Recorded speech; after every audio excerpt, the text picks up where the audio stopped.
Good day everyone. Ayan, tuwa yung mga alaga kong parakeets, lovebirds.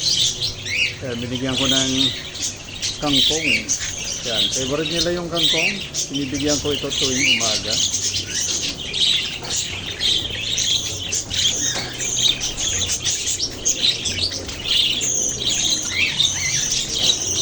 Dami na akong alagang lovebirds. Ayan.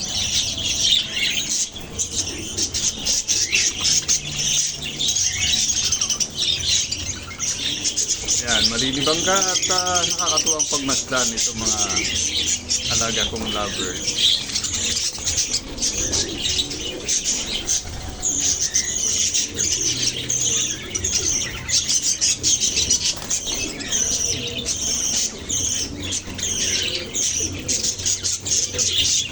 Thanks for watching and God bless everyone.